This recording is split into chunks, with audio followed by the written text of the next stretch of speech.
Sa liblib na dulo ng kabundukan matatagpuan ang Baryo Bognao, isang tahimik na pamayanan na napapaligiran ng matatandang puno ng balete, kawayan at mangga. Sa umaga, ang hamog ay tila manipis na belo na yumayakap sa mga bubong na pawid at sa gabi naman ang mga alitap-tap ang nagsisilbing mga bituin sa lupa. Dito nakatira si Mira, isang ulilang batang babae na 14 na taong gulang pa lamang. Payat siya at kayumanggi ang balat, may mahahabang buhok na kadalas ay nakapusod.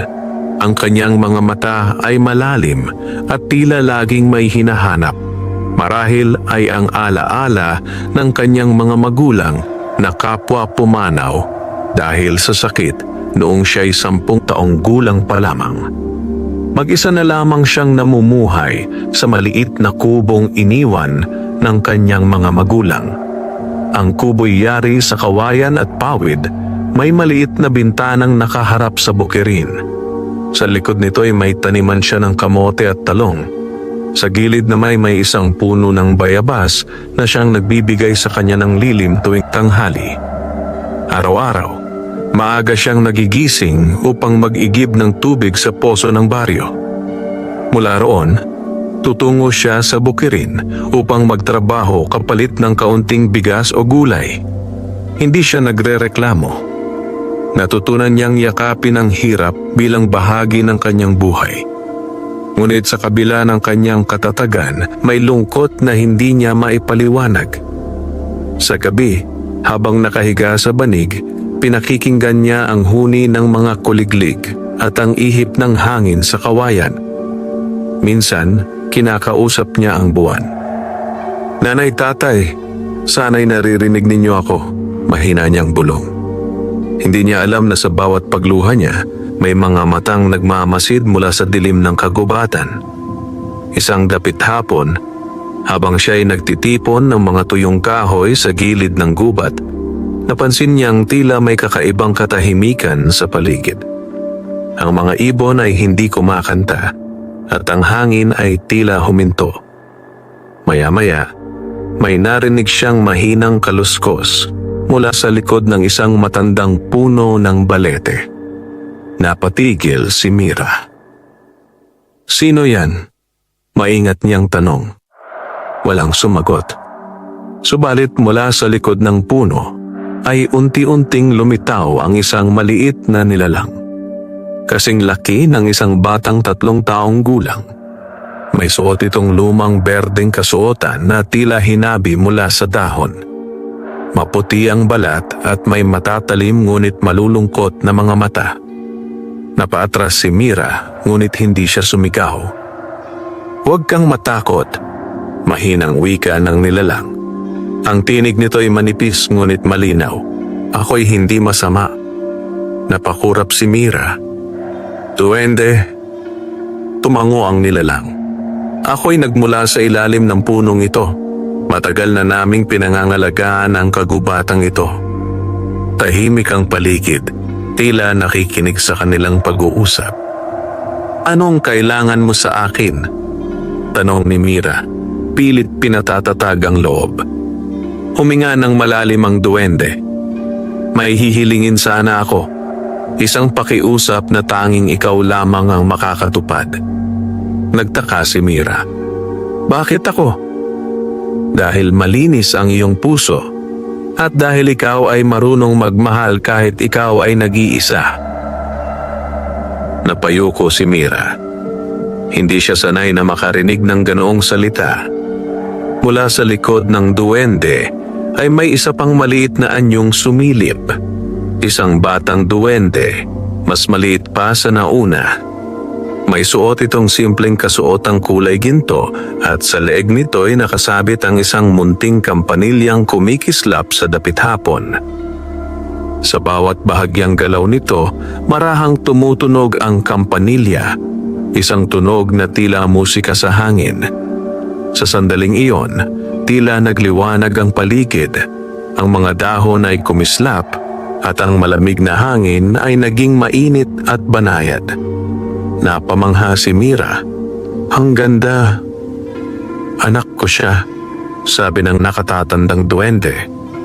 Ang kanyang kampanilya ay may kapangyarihang magdala ng saya at pag-asa, ngunit may panganib. Napakunot ang noo ni Mira. Anong panganib? May isang mangkukulam na naghahanap sa kanya. Nais niyang makuha ang kampanilya upang gamitin sa kasamaan. Naramdaman ni Mira ang panlalamig ng kanyang mga kamay. Bakit hindi ninyo siya itago sa ibang lugar?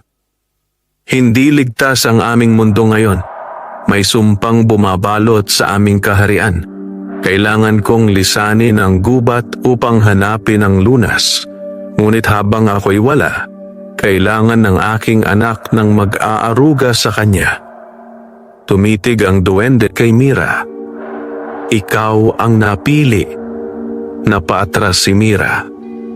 Ako? Pero isa lang akong ulila.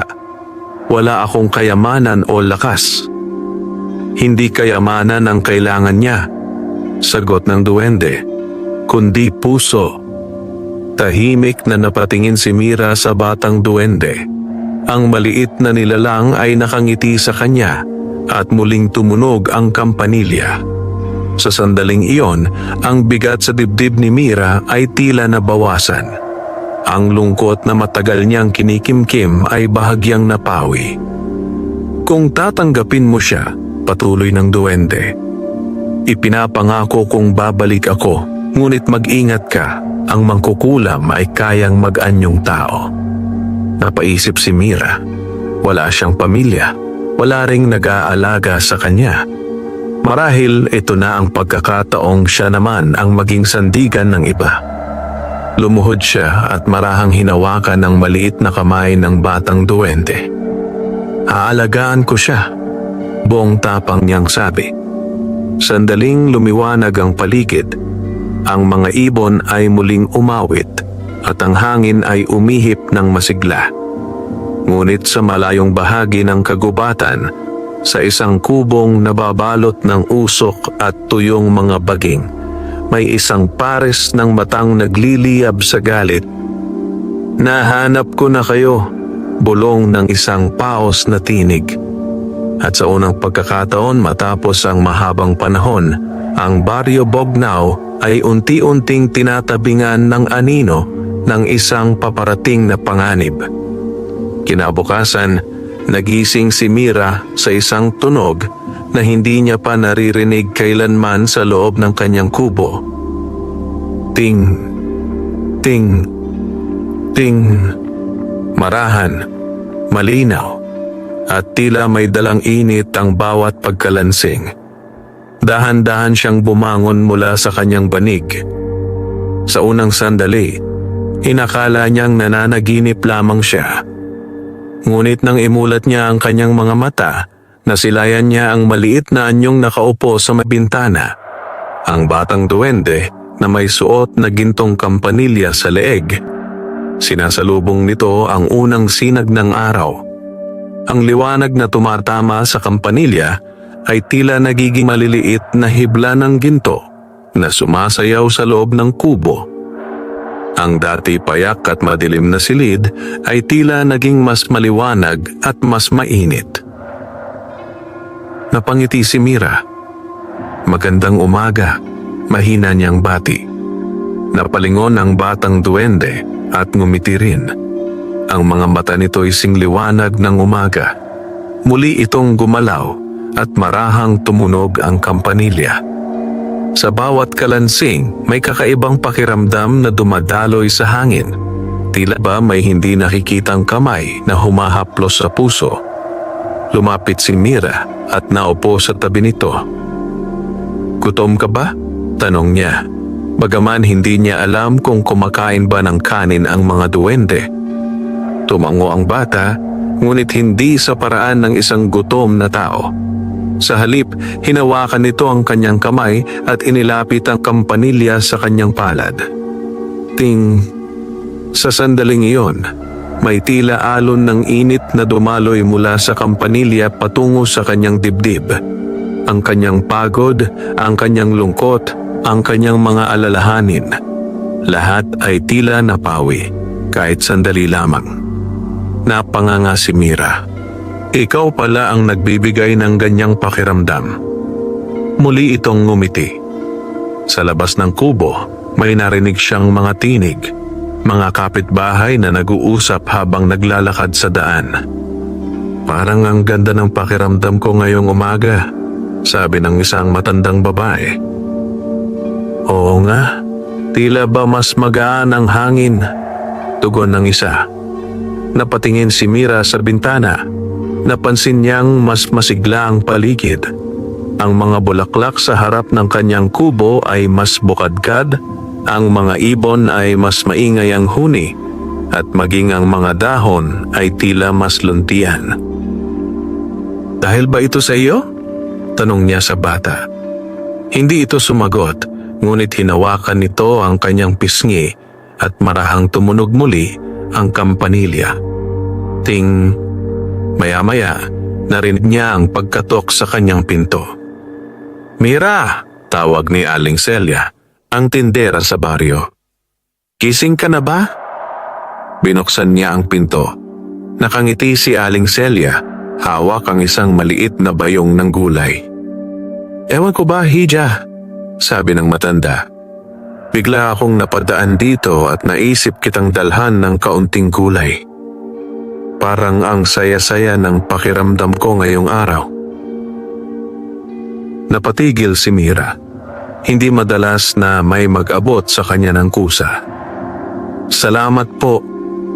Mahina niyang tugon. Pagkaalis ni Aling Celia, napatingin siya sa batang duwende. May himala nga sa tunog mo, bulong niya. Ngunit kasabay ng saya, may pumasok na takot sa kanyang puso. Naalala niya ang sinabi ng nakatatandang duwende, may mangkukulam na naghahanap sa kampanilya. Kung totoo ang kapangyarihang ito, tiyak na hindi lamang kabutihan ang maaakit nito. Lumipas ang mga araw at sa bawat pagtunog ng kampanilya, may mabuting nangyayari sa baryo. Ang mag-asawang matagal nang hindi nag-uusap ay nagkaayos. Ang batang laging may sakit ay gumaling. Ang pananim na tila nalalanta ay muling sumigla.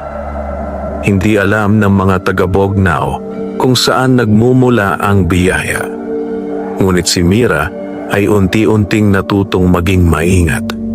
Sa tuwing may tao sa kubo, itinatago niya ang batang duwende sa likod ng lumang baul o sa ilalim ng kama. Ngunit hindi niya kayang itago ang epekto ng kampanilya. Isang hapon, habang siya'y naglalaba sa sapa, may isang estrangherang babae ang dumating sa baryo. Matangkad ito, balot ng itim na saya at may suot na pulang panyo sa ulo.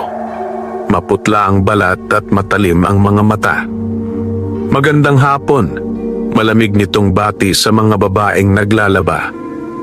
Magandang hapon po, tugon nila. Ako'y naglalakbay at naghahanap ng matutuluyan, sabi ng babae. May napansin ba kayong kakaiba sa baryong ito nitong mga nakaraang araw? Nagkatinginan ng mga babae.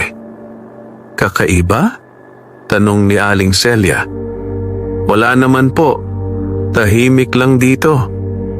Ngunit bago pa man makasagot ang iba, marahang umihip ang hangin mula sa direksyon ng kubo ni Mira. At sa mahinang sandali ng katahimikan, narinig ng estranghera ang isang pamilyar na tunog. Ting, napangiti siya. Ngunit ang ngiting iyon ay walang bahid ng kabutihan. Ah, bulong niya. Narito ka pala. Sa di kalayuan, sa tabi ng sapa, biglang nakaramdam si Mira ng panlalamig sa kanyang batok. Parang may matang nakatitig sa kanya. At sa unang pagkakataon mula nang tanggapin niya ang batang duwende, naunawaan niyang hindi lamang saya ang dala ng kampanilya, kundi pati panganib. Mula sa tabi ng sapa, hindi maalis ni Mira ang pakiramdam na tila may matang nakamasid sa kanya. Habang pinipiga niya ang basang damit, Muli niyang narinig sa kanyang alaala ang mahinang kalansing ng kampanilya.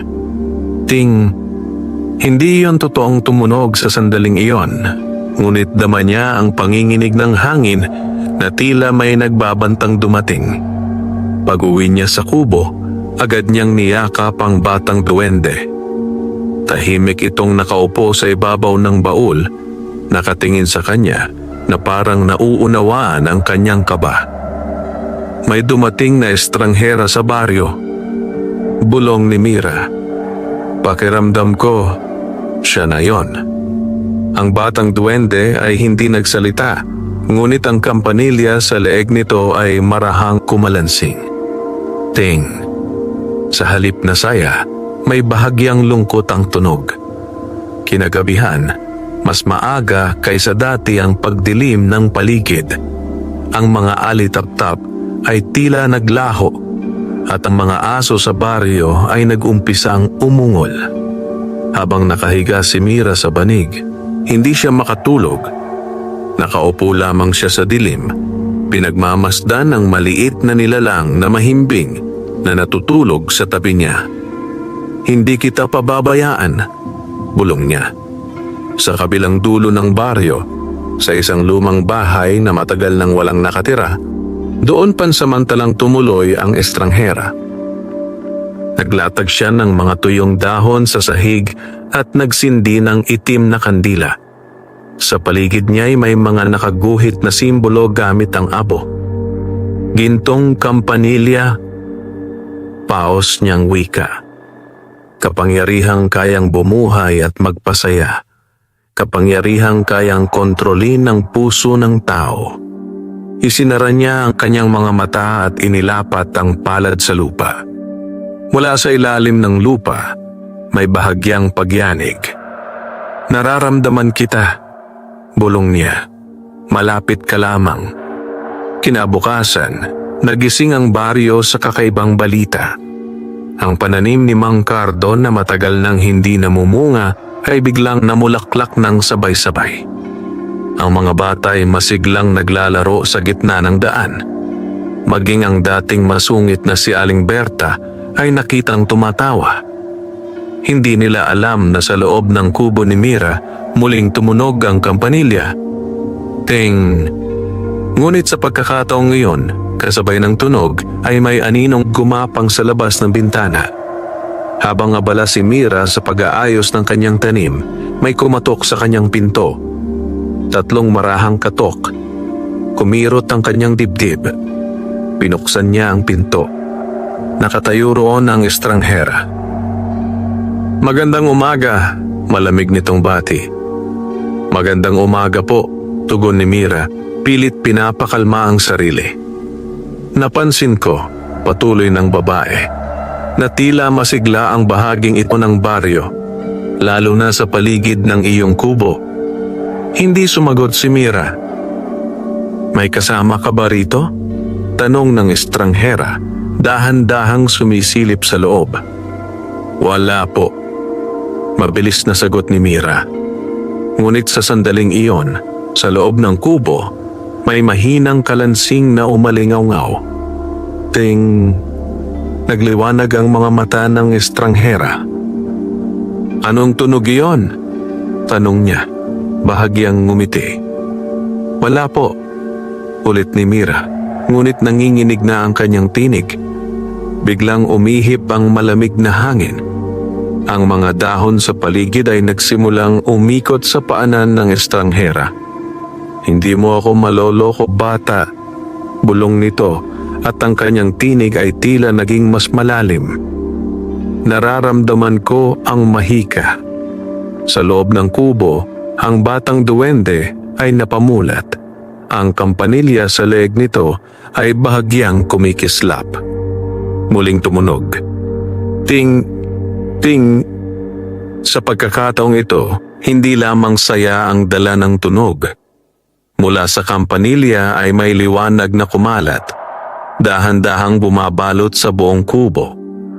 Ang hangin ay naging mas mainit, at ang mga simbolo sa isip ng mangkukulam ay tila naglaho.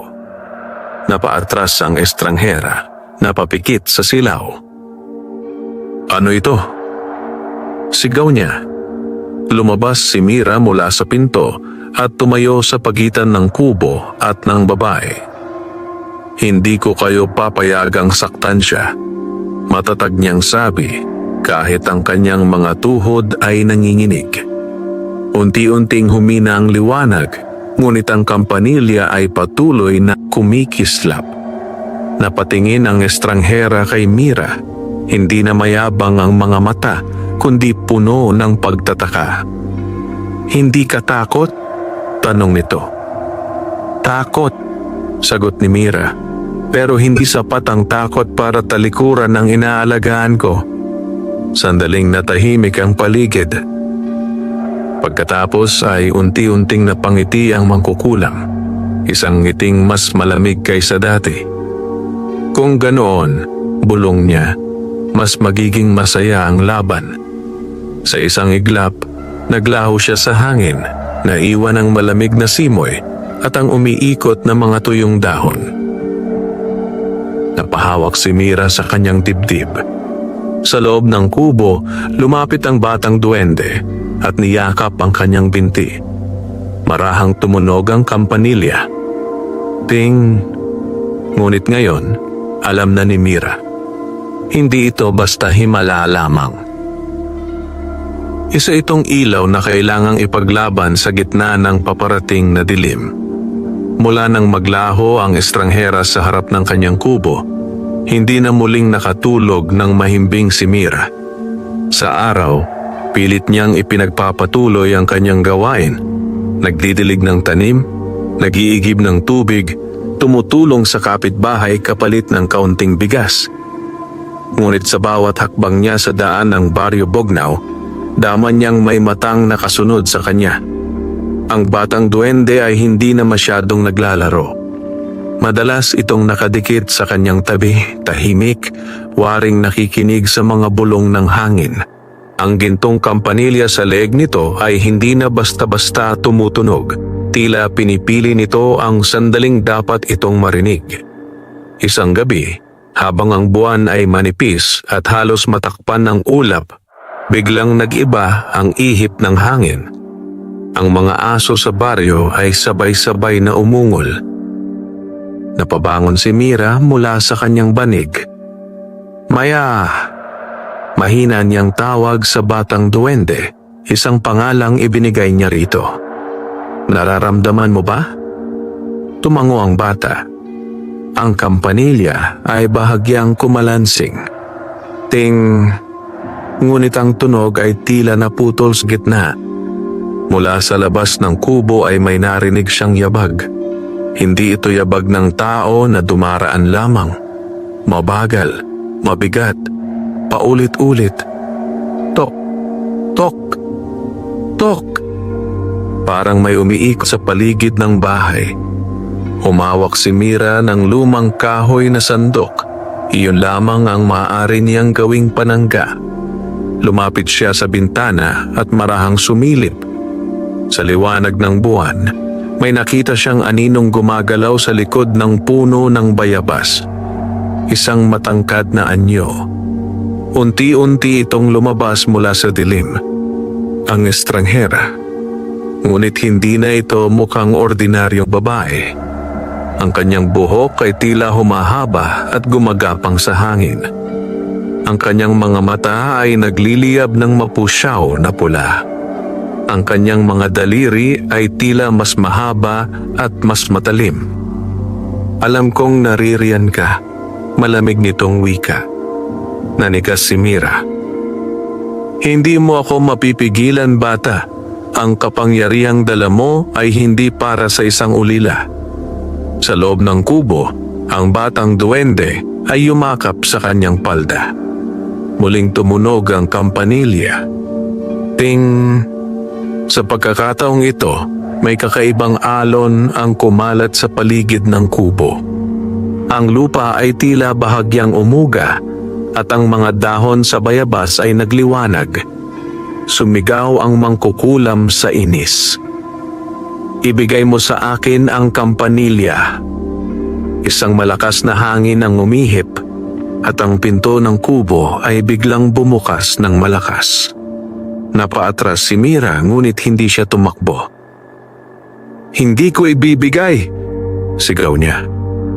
"Hindi mo naiintindihan ang hawak mo," sagot ng mangkukulam.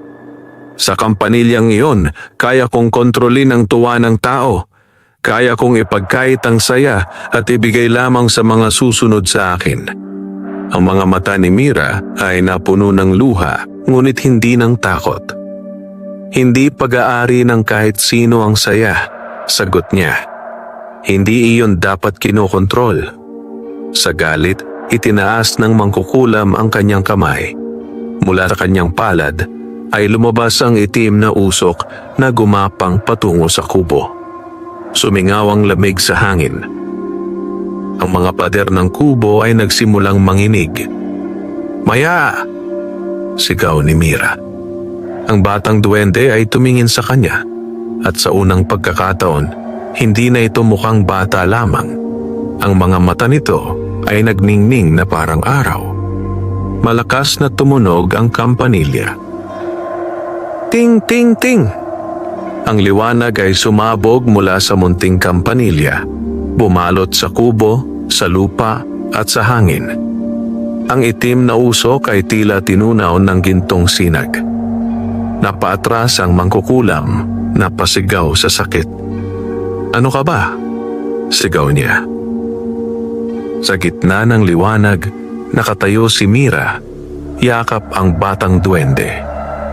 "Hindi kami magpapatalo," bulong niya. Unti-unting humina ang liwanag, ngunit sapat na iyon upang itaboy ang mangkukulam palayo. Sa isang iglap, naglaho itong muli sa dilim ng gabi. Naiwan ang baryo sa katahimikan, ngunit hindi iyon ang katahimikang payapa, kundi ang katahimikang bago, ang mas mabigat na unos. Nang humupa ang hangin, napaupo si Mira sa sahig, hinihingal. Ang kubo ay bahagyang nasira. May mga bitak ang dingding at natumba ang ilang gamit. Lumapit ang batang duwende at hinawakan ang kanyang mukha. Marahang tumunog ang kampanilya. Ting! Sa pagkakataong ito, ang tunog ay hindi para sa baryo, kundi para sa kanya. Ang pagod sa kanyang katawan ay unti-unting napawi. Ang takot sa kanyang dibdib ay napalitan ng kakaibang tibay. Napayakap siya sa maliit na nilalang. "Hindi lang pala kita inaalagaan," bulong niya. "Tinuruan mo rin akong maging matapang." Sa malayong bahagi ng kagubatan, sa loob ng madilim na yunggib, muling nagpakita ang mangkukulam. Sugatan ang kanyang palad at ang kanyang mga mata ay nagliliyab sa galit. "Kung hindi ko makuha sa takot," bulong niya, "kukunin ko sa panlilinlang." At sa sandaling iyon, nagbago ang kanyang anyo. Unti-unting naging isang matandang lalaki na mukhang mahina at sugatan. Umiti siya sa dilim. "Sa susunod," bulong niya, "ang puso ng bata ang aking susubukin."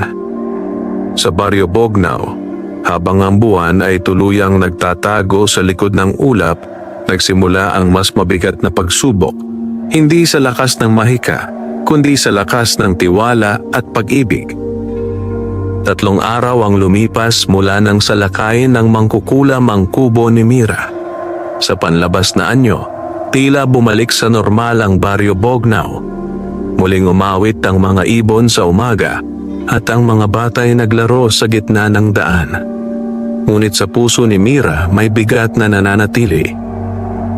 Mas naging maingat siya. Sa tuwing lalabas siya ng kubo, bitbit niya ang batang duwende, si Maya, na nakatago sa loob ng kanyang bayong na may malambot na tela. Hindi na niya ito hinahayaang maiwan mag-isa. Isang hapon, habang pauwi siya mula sa bukirin, may nakita siyang isang matandang lalaki na nakahandusay sa tabi ng daan. "Tulungan mo ako," paos nitong sabi. Napahinto si Mira. Ang matanda ay payat, Marumi ang damit at tila sugatan ang binti. May dugo sa kanyang tuhod at hirap itong tumayo. "Lolo, ano pong nangyari sa inyo?" Agad na tanong ni Mira, lumalapit. "Nadulas ako sa may sapa," sagot nito, pilit nang umiti. "Wala akong kamag-anak dito. Maaari ba akong makisilong kahit isang gabi?" Saglit na nag-alinlangan si Mira. Naalala niya ang babala ng duwende. Ang mangkukulam ay kayang maganyong tao. Ngunit habang nakatingin siya sa matanda, may kumirot sa kanyang puso. Naalala niya ang kanyang ama. Ang pagod nitong muka tuwing uuwi mula sa bukid. "Hindi ko kayang pabayaan siya," bulong niya sa sarili. Sa loob ng bayong si Maya ay bahagyang gumalaw. Mahina ang tunog ng kampanilya. Ting, hindi iyon malakas. Hindi iyon nagbabala. "Halika po," sabi ni Mira sa matanda. "Sa kubo ko muna kayo magpahinga." Sa kanyang likuran, may bahagyang pagkurap sa mga mata ng matanda. Isang mabilis na kislap na hindi napansin ni Mira. Pagdating sa kubo, tinulungan niya ang matanda na mahiga sa banig. Nilinis niya ang sugat nito at binigyan ng tubig. "Maraming salamat, apo," sabi ng matanda. "Bihira na ang may pusong tulad mo." Ngumiti si Mira, ngunit may bahagyang kaba sa kanyang dibdib. Habang naghahanda siya ng kaunting lugaw, napansin niyang tahimik si Maya. Hindi ito lumalabas sa bayong. "Lolo," tanong ni Mira habang inilalapag ang mangkok, "saan po kayo galing?" "Sa malayong bayan," sagot ng matanda. "Matagal na akong naglalakbay. May hinahanap ako." "Hinahanap?" ulit ni Mira. "Isang bagay na makapagpapabalik ng nawala kong kapangyarihan." Napatigil si Mira. "Ano pong kapangyarihan?" Napangiti ang matanda. Ngunit ang ngiti ay tila hindi umaabot sa kanyang mga mata. "Ang kapangyarihang magdikta ng kapalaran." Sa sandaling iyon, mula sa loob ng bayong, malakas na tumunog ang kampanilya. "Ting!" Napatingin ang matanda sa direksyon ng tunog. "Anong meron ka riyan?" Malamig nitong tanong. Mabilis na tinakpan ni Mira ang bayong. Wala po. Unti-unting nagbago ang ekspresyon ng matanda. Ang kanyang likod ay tila tumuwid. Ang sugat sa kanyang tuhod ay tila naglaho. "Hindi mo ako maloloko," wika nito sa mas malalim na tinig. Napatayo si Mira, umatras ng isang hakbang. Sa harap niya, ang anyo ng matanda ay nagsimulang magbago. Ang balat ay naging mas maputla. Ang mga mata ay nagliyab. Ang mangkukulam. "Akala mo ba'y hindi ko kayang pasukin ang iyong tahanan?" Sigaw nito. Biglang umitim ang paligid ng kubo. Ang apoy sa lampara ay namatay. "Binigyan kita ng pagkakataon," patuloy ng mangkukulam. "Ngunit pinili mong maging hadlang." Sa takot, napayakap si Mira sa bayong. "Hindi ko kayo papayagang saktan siya." Tumawa ang mangkukulam. Isang matinis at malamig na tawa. "Hindi ko kailangan saktan siya," sabi nito. "Ikaw ang aking kukunin." Mula sa kanyang kamay ay may itim na usok na umikot kay Mira. Tila ahas na bumabalot sa kanyang mga paa. Nahihirapan siyang huminga. "Maya," bulong niya. Sa loob ng bayong lumabas ang maliit na duwende. Ang kampanilya ay nagliliyab sa gintong liwanag. Malakas itong tumunog. Ting, ting, ting. Ang liwanag ay sumabog sa loob ng kubo. Tinunaw ang itim na usok. Napaatras ang mangkukulam. Napasigaw sa sakit. "Hindi maaari," sigaw nito. Hindi dapat gumagana ang kapangyarihang iyan laban sa akin. Nakatayo si Mira, nanginginig ngunit matatag. Hindi ninyo maiintindihan, sabi niya. Hindi ito kapangyarihang para sa sarili. Ito'y kapangyarihang para sa iba. Muling nagningning ang kampanilya. Ang mangkukulam ay napaluhod, tila nahihirapan sa liwanag. Ngunit bago pa tuluyang mapalayas, ngumiti ito. Habang mas lalo mong ginagamit ang kampanilya, bulong nito, mas lalo itong mauubos. Napatigil si Mira. Anong ibig ninyong sabihin? Ngunit huli na. Sa isang iglap, naglaho ang mangkukulam. Naiwan ang kubong bahagyang wasak at ang katahimikang mas mabigat kaysa dati. Napatingin si Mira sa kampanilya. Mas mahina ang kislap nito kaysa dati. Maya, bulong niya, takot ang sumisiksik sa kanyang dibdib. Ang maliit na duwende ay ngumiti pa rin, ngunit may pagod sa kanyang mga mata. At sa unang pagkakataon, naunawaan ni Mira na ang bawat himala ay may kapalit. At ang susunod na laban ay maaaring hindi lamang laban sa dilim, kundi laban sa unti-unting pagkawala ng liwanag. Magdamag na hindi nakatulog si Mira. Sa tabi niya, mahimbing na nakahiga si Maya, ngunit ang gintong kampanilya sa leg nito ay hindi na kasing liwanag ng dati. Kung noon ay tila araw ang kislap nito, ngayon ay parang ilaw na tinatakpan ng manipis na ulap. Tahimik ang gabi sa Baryo Bognao, ngunit ang katahimikang iyon ay hindi payapa. Habang mas lalo mong ginagamit ang kampanilya, mas lalo itong mauubos. Paulit-ulit na umuukit sa isip ni Mira ang mga huling salita ng mangkukulam. Kinabukasan, napansin agad ng baryo ang pagbabago. Ang dating masiglang hangin ay tila mabigat. Ang mga bulaklak sa paligid ng kubo ni Mira ay bahagyang nakayuko. Maging ang mga ibon ay hindi gaanong masigla ang huni. Habang nagdidilig siya ng mga tanim, napansin niyang parang mas matagal bago bumalik ang sigla ng mga dahon kahit marahang tumunog ang kampanilya. Ting, may epekto pa rin, ngunit hindi na ganoon kalakas. Maya, bulong niya habang nakaluhod sa lupa. Totoo bang nauubos ka? Lumapit ang maliit na duwende at hinawakan ng kanyang kamay. Hindi ito nagsalita, ngunit ang mga mata nito'y puno ng pag-unawa. Sa sandaling iyon, may batang tumatakbo papunta sa kanya. Ate Mira! Sigaw nito. Si nanay ko po, nilalagnat at hindi magising. Napahinto si Mira. Sa kabilang dulo ng baryo nakatira si Aling Rosa, isang biyudang may 2 anak. Matagal na itong sakitin. Dalhin mo ako roon, sabi ni Mira. Pagdating nila sa bahay, nadatnan niyang nakahiga si Aling Rosa, namumutla at hinihingal. Nakatayo sa tabi ang 2 batang umiiyak. Ate Mira, tulungan mo si nanay, pakiusap ng bunso.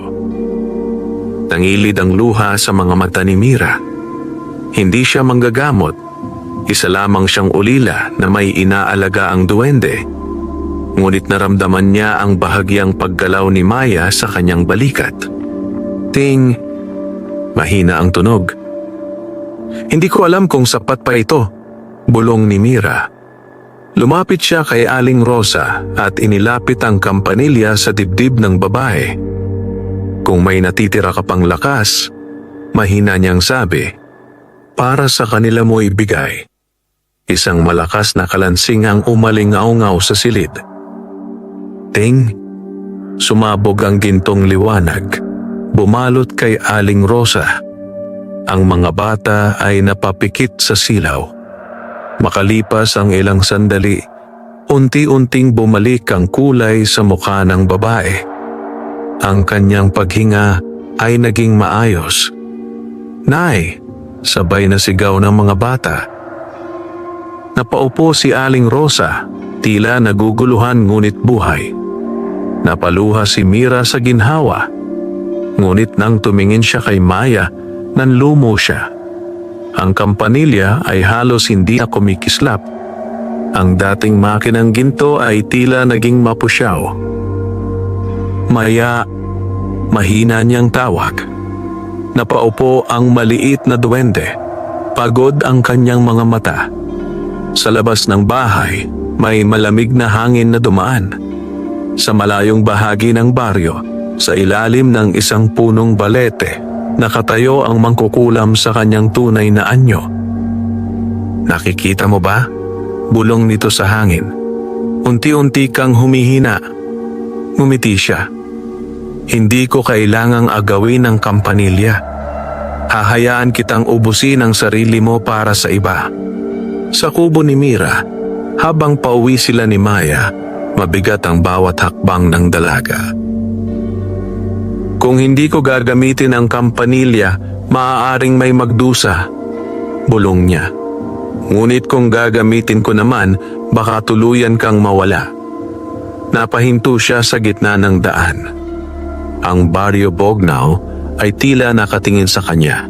Ang mga bahay, ang mga puno, ang mga taong umaasa. Muli niyang naalala ang kanyang sariling lungkot noon bago dumating si Maya. Ang pakiramdam ng pagiging mag-isa. Kung may isang bagay na ayaw niyang maranasan ng iba, iyon ay ang kawalan ng pag-asa. Lumuhod siya sa harap ni Maya. Hindi kita hahayaan na masayang, sabi niya. Pero hindi ko rin kayang ipikit ang mata ko sa paghihirap ng iba. Marahang tumunog ang kampanilya.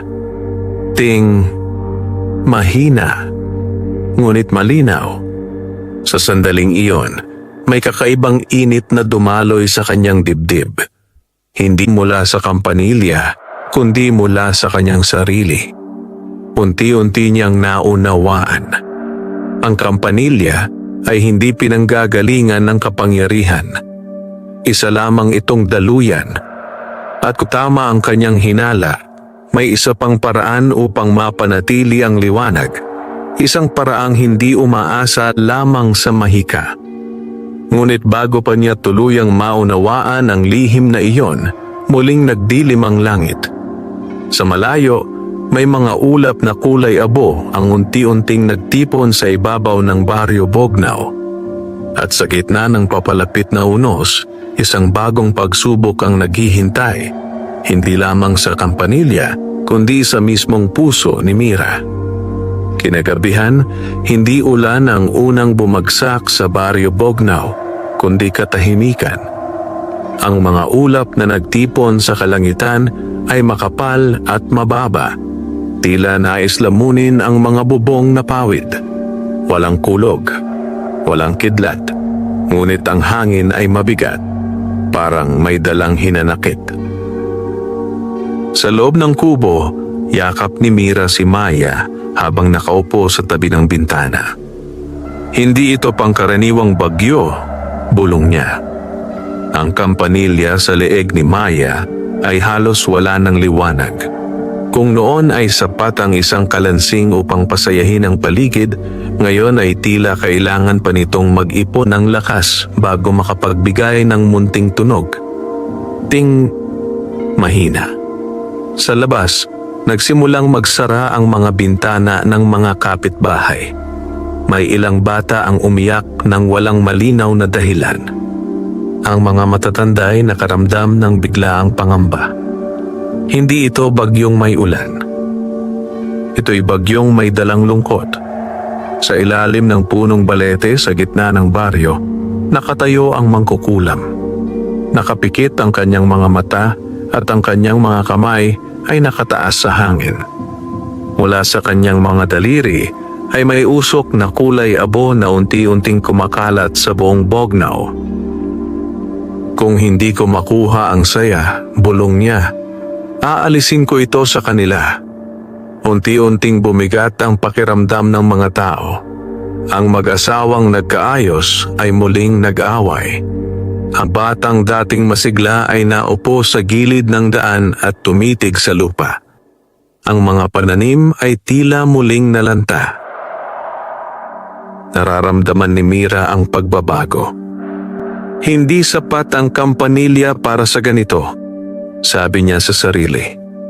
Maya ay tumingin sa kanya, waring nauunawaan ang kanyang iniisip. Kung gagamitin ko ang natitirang lakas mo, baka tuluyan kang mawala, bulong ni Mira. Sa sandaling iyon, may kumatok sa kanyang pinto. Hindi marahas, hindi malamig, mahinahon. Binuksan niya ang pinto at nakita si Aling Rosa, hawak ang kamay ng kanyang dalawang anak. Mira, mahina nitong sabi, hindi ko alam kung bakit, pero pakiramdam ko'y may bumabalot na bigat sa puso ko. Parang nawawala ang pag-asa. Sa likod nila, may ilan pang kapitbahay na papalapit, tila naghahanap ng sagot. Napatingin si Mira kay Maya. Ang maliit na duwende ay marahang umiling. Naintindihan niya. Hindi ito oras ng mahika. Lumabas si Mira sa kanyang kubo at tumayo sa gitna ng mga tao. Makinig po kayo. Malakas ngunit mahinahon niyang sabi. May dilim na gustong pumasok sa baryo natin. Pero hindi ito ulan na kayang payungan. Hindi ito hangin na kayang takpan. Nagtataka ang mga tao, ngunit nakinig. Ang dilim na ito ay kumakapit sa takot at lungkot. Kung hahayaan natin itong manaig, lalo itong lalakas. Tahimik ang paligid. Hindi ko kayang alisin ito mag-isa, patuloy niya. Pero kaya natin kung magkakasama tayo. Napatingin siya kay Aling Rosa. Nang ikaw ay may sakit, hindi ako nag-isa. May pag-asa sa inyong mga anak. Napatingin siya sa mga bata. Ang saya ay hindi lang nanggagaling sa himala. Nanggagaling ito sa malasakit. Sa likod niya, marahang tumunog ang kampanilya. Ting, mahina, ngunit sapat upang marinig. Kung may natitira mang liwanag, bulong Mira, nasa puso natin iyon. Isa-isang naglapitan ang mga tao. May nagabot ng kandila, may nagdala ng pagkain, may yumakap sa kapitbahay na matagal nang hindi kinakausap. Sa gitna ng madilim na gabi, nagsindi sila ng maliliit na ilaw sa gitna ng baryo. Hindi ito gintong liwanag ng kampanilya, kundi liwanag ng pagkakaisa. Sa ilalim ng balete, napadilat ang mangkukulam. Hindi maaari, bulong niya. Ang usok na kanyang pinakawalan ay tila hinahawi ng init ng mga kandila at ng sabayang panalangin ng mga tao.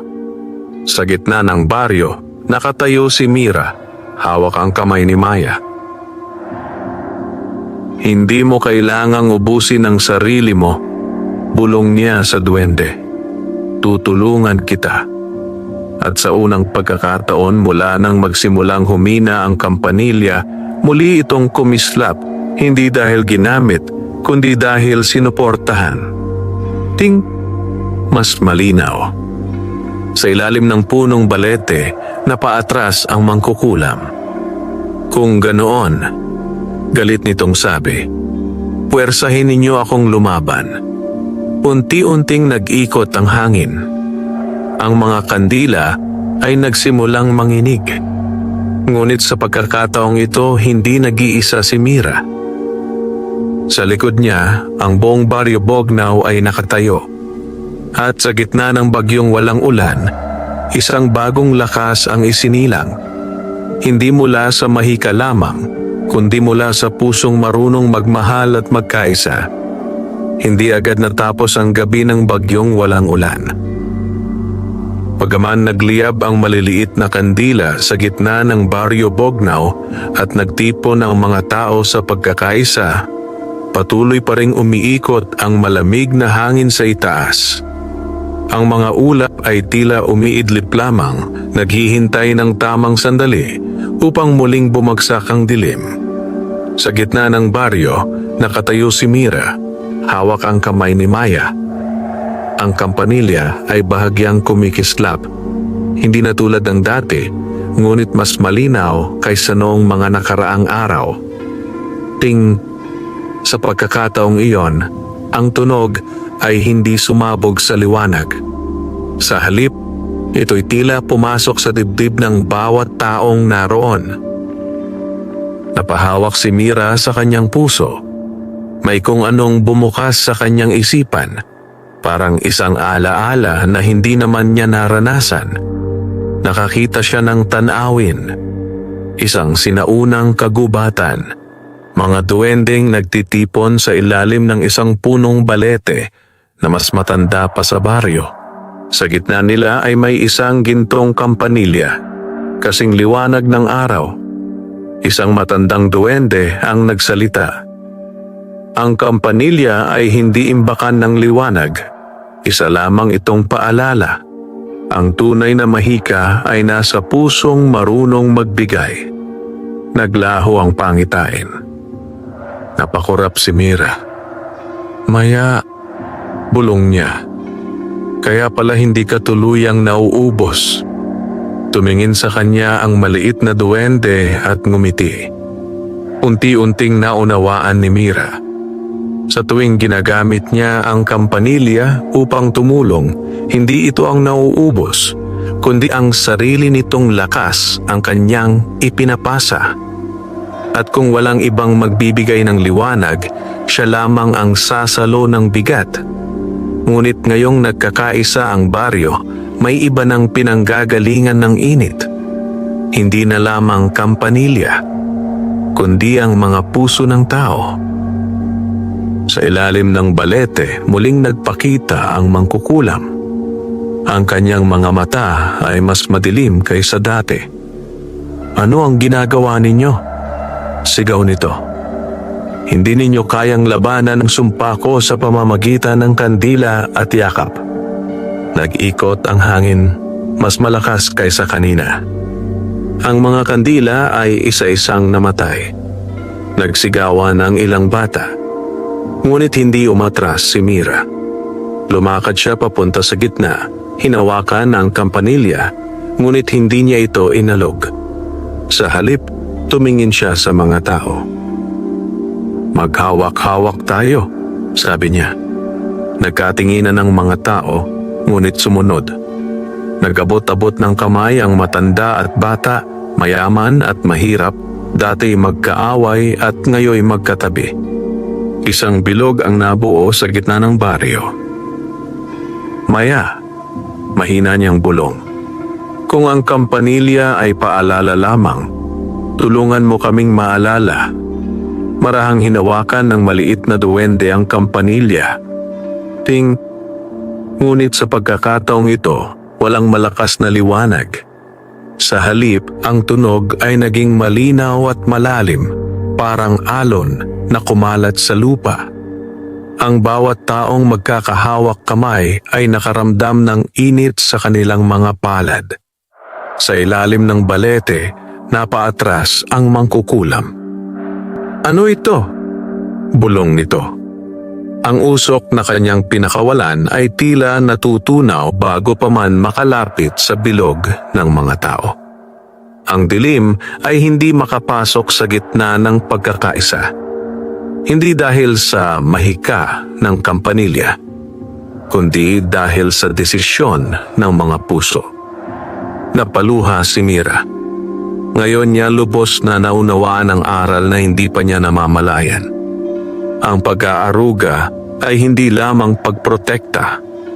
Ito'y pagtuturo kung paano magmahal. Unti-unting naglaho ang makakapal na ulap. Ang hangin ay naging banayad. Ang mangkukulam ay napaluhod sa lupa, nanginginig sa galit. Hindi pa ito tapos, bulong nito. Habang may kampanilya, may kapangyarihan akong hahabulin. Ngunit sa kaibuturan ng kanyang tinig, may bahid ng pangamba. Dahil ngayon, alam niyang hindi na lamang kampanilya ang kanyang kalaban. kundi ang isang baryong nagising sa lakas ng malasakit. Sa gitna ng unti-unting paglilinaw ng kalangitan, napansin ni Mira ang isang bagay. Ang kampanilya sa leeg ni Maya ay muli nang kumikislap.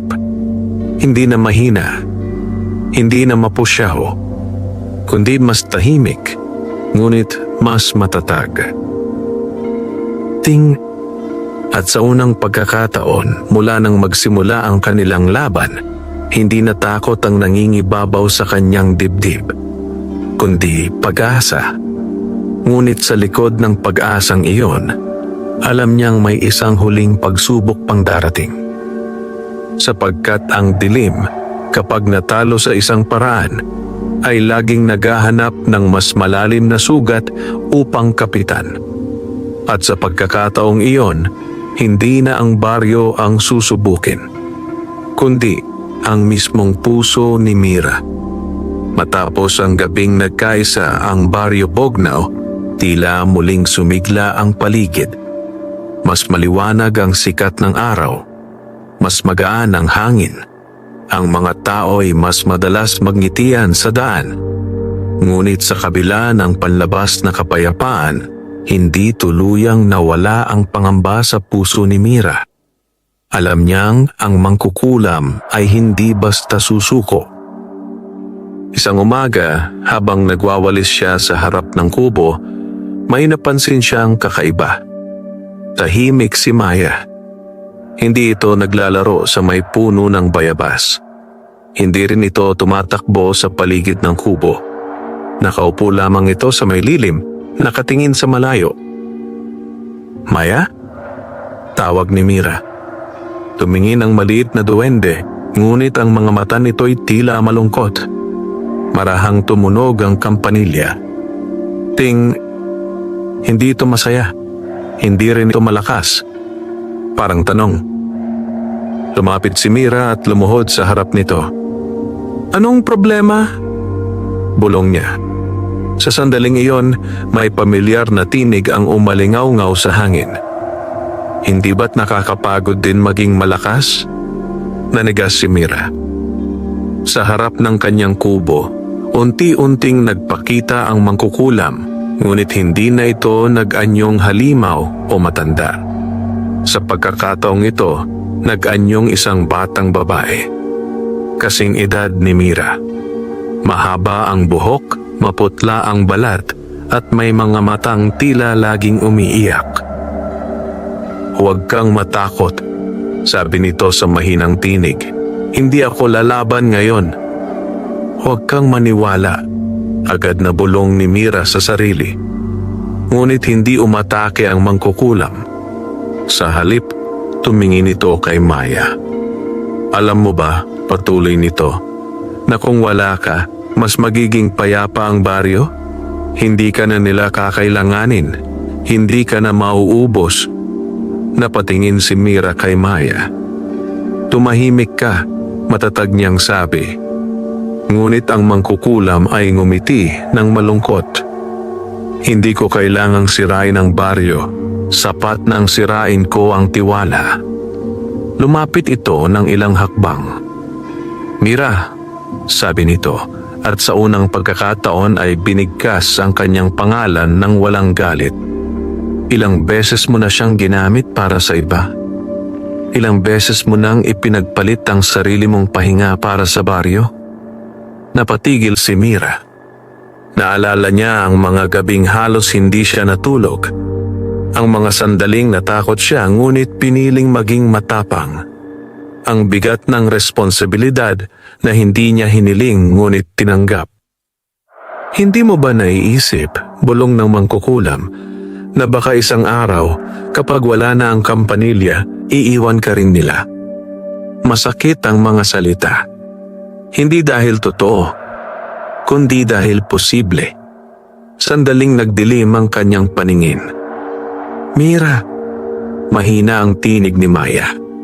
Marahang tumunog ang kampanilya. "Ting." Ngunit sa pagkakataong ito, hindi ito para sa baryo. Hindi rin para sa laban. Para sa kanya. Napapikit si Mira. Naalala niya ang unang gabing mag-isa siya matapos mamatay ang kanyang mga magulang.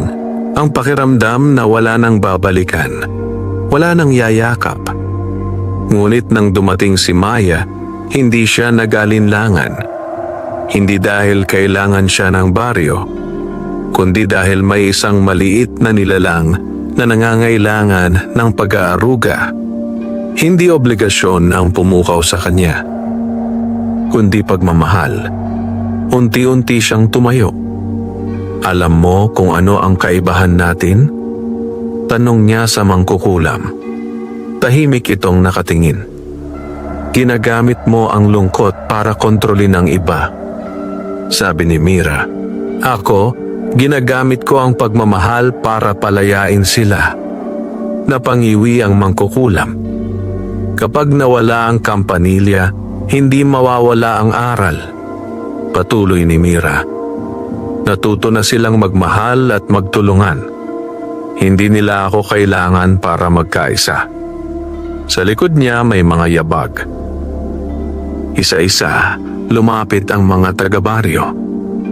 Hindi sila tinawag. Hindi sila pinilit. Naroon sila dahil pinili nila. Hindi ka nag-iisa, Mira, sabi ni Aling Rosa. Tama siya, dagdag ni Mang Cardo. Hindi kampanilya ang dahilan kung bakit kami nagbago. Napaatras ang mangkukulam. Hindi maaari. Bulong nito. Muling tumunog ang kampanilya. Ting. Ngunit ngayon, ang liwanag ay hindi nagmula rito. Nagmula ito sa mga mata ng bawat taong naroon. Ang mangkukulam ay napaluhod. Hawak ang kanyang ulo. Bakit hindi ko kayo mabasag? Sigaw nito. Lumapit si Mira, hindi may galit kundi may awa. Dahil hindi kami takot na masaktan, sagot niya. Ang pusong marunong magmahal ay kayang masugatan, ngunit hindi madaling masira. Unti-unting naglaho ang anyo ng mangkukulam, tila usok na tinatangay ng hangin. Bago ito tuluyang mawala, may isang luhang pumatak mula sa kanyang mata. At sa unang pagkakataon, hindi ito mukhang halimaw, kundi isang nilalang na matagal nang nabalot ng sariling dilim. Tahimik ang baryo. Napaupo si Mira sa lupa, hinihingal. Lumapit si Maya at niyakap siya. Marahang tumunog ang kampanilya. Ting, hindi na ito sigaw ng laban, kundi bulong ng katotohanan. At sa sandaling iyon, naunawaan ni Mira. Ang pinakamatinding sugat ay hindi sa katawan, kundi sa puso. At ang tanging lunas dito ay pag-ibig na hindi sumusuko. Lumipas ang ilang araw matapos ang huling paghaharap. Wala nang nagpakitang anyo ang mangkukulam. Wala nang malamig na usok na gumagapang sa lupa. Ang Baryo Bognao ay muling nabalot ng payapang umaga at tahimik na gabi. Ngunit may nagbago. Hindi lamang sa baryo, kundi sa puso ni Mira. Isang dapit hapon, habang ang langit ay kulay kahel at ang mga ibon ay pauwi na sa kanilang pugad, nakaupo si Mira sa ilalim ng puno ng bayabas. Katabi niya si Maya, tahimik na pinagmamasdan ng mga batang naglalaro sa di kalayuan. Ang kampanilya sa leeg nito ay kumikislap sa sinag ng papalubog na araw. Ting, marahan, mas banayad kaysa dati. Maya, bulong ni Mira, pakiramdam ko'y malapit na ang pagbabalik ng iyong ama. Tumingin sa kanya ang maliit na duwende at ngumiti. Sa sandaling iyon, may banayad na liwanag na bumalot sa paligid. Mula sa lilim ng kagubatan, unti-unting lumitaw ang nakatatandang duwende, ang ama ni Maya. Mas maliwanag ang kanyang anyo kaysa noong una silang nagkita. Ang kanyang mga mata ay puno ng pasasalamat. Tinupad mo ang iyong pangako. Wika nito kay Mira. Hindi mo lamang inalagaan ang aking anak. Tinuruan mo rin siyang maging bahagi ng mundo ng tao. Napayuko si Mira. Hindi ko po alam kung sapat ang nagawa ko. Sobra pa, sagot ng duwende. Ang kampanilya ay hindi ginawa upang maging sandata.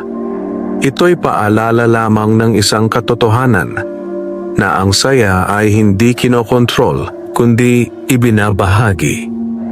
Lumapit si Maya sa kanyang ama, ngunit bago ito tuluyang sumama, huminto ito sa harap ni Mira. Tumingin ito sa kanya, mahaba, tahimik, puno ng kahulugan. Unti-unti nitong inalis ang gintong kampanilya sa kanyang leeg. Nanlaki ang mga mata ni Mira. "Huwag," bulong niya. "Sa iyo yan." Ngunit ngumiti si Maya at marahang isinabit ang kampanilya sa kanyang kamay. Ting, isang malinaw at maliwanag na tunog ang umaling-aungaw sa buong paligid. Hindi ito malakas, ngunit sapat upang marinig ng bawat pusong natutong magmahal. Maya, nangingilid ang luha ni Mira. Ang kampanilya ay hindi kailanman naubos, sabi ng nakatatandang duwende. Dahil ang tunay nitong pinanggagalingan ay hindi ang aming lahi, kundi ang puso ng taong marunong magaruga. Unti-unting nagliwanag ang paligid. Ang ama at anak na duwende ay nagsimulang maging singgaan ng hangin. "Magkikita pa ba tayo?" tanong ni Mira. Ngumiti ang ama. Sa bawat mabuting gawa, sa bawat yakap na walang kapalit, sa bawat pusong pipiliing magmahal. At sa isang huling kislap ng liwanag, naglaho sila sa hangin. Tahimik na napaupo si Mira sa ilalim ng puno, hawak ang gintong kampanilya. Sandaling wala siyang naramdaman, parang may bahaging umalis sa kanya. Ngunit maya-maya, narinig niya ang tawanan ng mga bata. Narinig niya ang tawag ni Aling Rosa mula sa kalsada. Narinig niya ang huni ng mga ibon. At sa gitna ng lahat ng iyon, marahan niyang inalog ang kampanilya. Ting, walang sumabog na liwanag. Walang mahikang kumalat sa lupa. Ngunit sa kanyang dibdib, may init na hindi nawawala. Unti-unting lumapit ang mga taga-baryo. "Mira," sabi ni Mang Cardo, "salamat." "Hindi lang sa kampanilya," dagdag ni Aling Rosa, "kundi sa pagpapaalala sa amin kung paano magmahal." Napangiti si Mira. Sa unang pagkakataon matapos ang mahabang panahon, hindi na niya naramdaman ang pagiging ulila. May baryo siyang pamilya. May pusong natutong magbigay at tumanggap. Habang lumulubog ang araw sa likod ng kabundukan, ang gintong kampanilya ay muling kumislap. Hindi bilang sandata, hindi bilang hiwaga, kundi bilang simbolo na ang pag-aaruga ay hindi nasusukat sa dugo, kundi sa malasakit. At sa baryo Bognao, may isang batang minsang nag-iisa, na ngayon ay naging ilaw ng marami. Hindi dahil sa mahika, kundi dahil pinili niyang magmahal. Wakas,